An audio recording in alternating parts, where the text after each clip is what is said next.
Types of catalysts. See, catalysts are of two types depending upon their state. They are called homogeneous catalysts or heterogeneous catalysts. See, when the catalyst is present in the same state as that of the reactants in the products, it's called homogeneous catalyst. Now, let me give you the example of homogeneous catalysts. Now, let us take example of esterification, in which acetic acid, which is a liquid, when combined with alcohol, which is a liquid, in presence of sulfuric acid liquid, the product formed is an ester, which is a liquid, and water, which is a liquid. So what we find is the catalyst state is exactly the same as in which the reactants and the products are existing. Such catalysts are called homogeneous catalysts. They are present in the same state.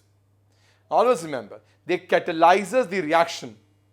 They catalyzes the reaction by forming intermediates, because they can combine with the reactant molecules, forms intermediates which can exist in the higher state because they are having high energies, and this is how they increase the rate of the reaction.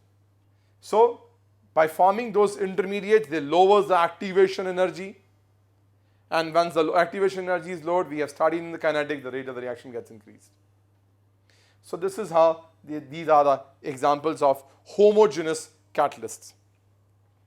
In a similar way, we can have the example of the breaking down of a sucrose to glucose and fructose in presence of the acids. Again, that is example of a homogeneous catalyst.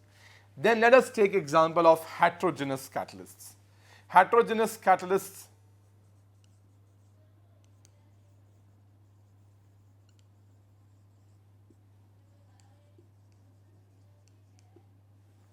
are the catalysts in which are present in some different state than the reactants in the product.